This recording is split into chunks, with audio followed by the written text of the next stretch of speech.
Hey everyone, my name's Solteki and today we're doing a full pre-farm guide for Zani. Now Zani is the new Spectro character coming in 2.3. Now she is going to be a DPS, but fear not any Phoebe lovers because Phoebe is going to be her best support in the game. I know that sounds weird. Despite Phoebe being a DPS, she does have an alternate state that stacks more Frazzle. And Zani will completely use all of those Frazzle stacks, making her just absolutely insane. So yeah, don't worry if you've built your Phoebe. Zani isn't going to replace her, she's going to be used alongside her. We're going to talk about her Ascension materials, her Forte upgrade materials. We're going to look at some team comps, and then talk about her weapon or weapon alternatives. Now, if you enjoyed the video, a like and subscribe would be appreciated, and make sure to join the Discord link in the description if you want to come hang out with the community and talk about Wuthering waves and other gachas.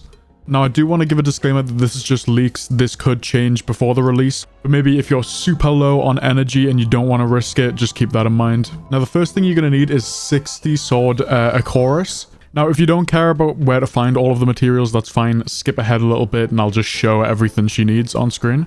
But this is what they look like. You can find them just everywhere in Runasita, the sword Achoris. You can click on collection spots here and it will just track like where they are, which makes it really easy to gather. So you're going to need 60 of them in total. Of course, 170,000 shell credits. She uses the polygon cores, which you can get by just tracking enemies. Now this carapace, for example, has them. You're going to need 4 of the LF, 12 of the MF, 12 of the HF, and 4 of the FF polygon cores. Now the last thing you're going to need is 46 platinum cores. These are dropped from the Sentry Construct boss.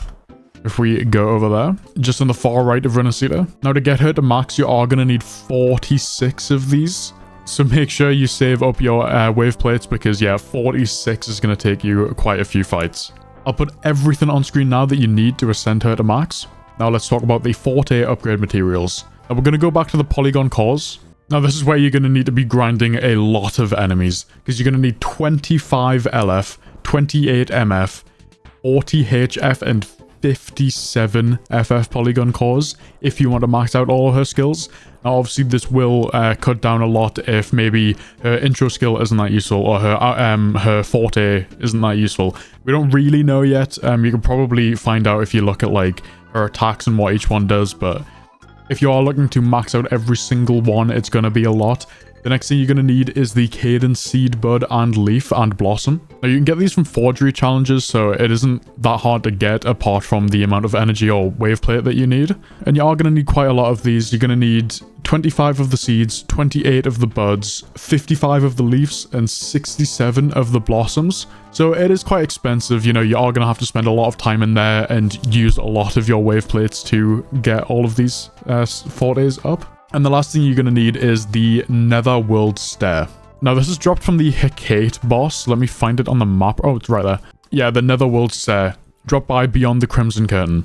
You are going to need 26 of these, and you can only do 3 a week. So, I know it's a bit of a risk. Do it like getting stuff based on leaks. But since you are going to need 26, and you can only do 3 a week, it might be worth just doing these 3 times a week, starting from now.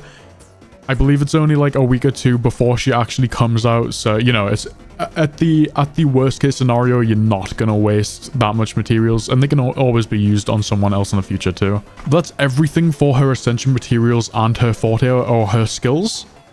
So let's move on to team comps. Now, as I said before, Phoebe will be by far her best support, or sub DPS, I should say. Now, Phoebe has 2 different states if we look at the Resonance skill, I believe, on the Forte circuit. Okay. Now, when Phoebe's prayer is full, you can enter 2 states, the Absolution and the Confession. Now, the first one, Absolution, just increases her damage dealt. However, if you hold the Resonance skill, she enters Confession. Now, the Confession enhancement applies 5 stacks of Spectro Frazzle to the target's hit. And if you don't know from the Zani leaks, Zani absorbs the Frazzle that have been put onto an enemy and increases her damage based on the amount of Frazzle stacks. So Phoebe is just going to be insane. Now you can use Phoebe more of a quick swap if you want to use her in the Absolution state instead of Confession. That's fine. It is probably going to be subpar, but if your Phoebe is way better built than your Zani and you have really bad like luck, you could probably use them in a quick swap with Phoebe doing a bit more damage. But yeah, Phoebe either way is going to be her best support. Apart from that, you're going to look at Spectro I was going to say Spectro Solteki, obviously that's my name. Spectro Rover, if we look at his skill, we'll probably just look at either here. Oh no, it's one of his constellations, sorry, or whatever they're called in this game, the resonance change. I believe it's C6, yes, you do need the max one. When the resonance skill, either of the resonance skill hits a target, it reduces the target's spectral resistance by 10%, which is basically just a 10% buff on top of Zani or Phoebe's damage. So he is going to be insane. If not, then you can either just use Verona or Shorekeeper as the support. If you do use Zani and Phoebe with Rover, Spectro Rover specifically, it has to be Spectro, you do have to run him, or you should really run him on the healing set, the Rejuvenating Glow. Now this does increase the attack of all party members upon healing allies, which is great. You might be thinking, how does he heal? It is one of his fortes again, I believe. When casting Resonance Liberation, Rover continuously restores HP for all team members, HP equal to 20% of Rover's attack. This is great, it heals off his attack, so you can still build him or her, if you chose the female one, with attack to make him do more damage. That's fine, you're still going to be getting a bit of damage DPS out of Spectro, which is awesome. But yeah, do run him with Rejuvenating Glow. You can still have attack on him, you can still decrease the resistance of the, or increase the, decrease the resistance of Spectro on an enemy while healing the team. It's awesome. Plus giving them the increase from the 5-piece Rejuvenating Glow. Now, talking about the weapon, it hasn't been confirmed on release of this video, but it's probably going to be a broadsword or maybe gauntlets.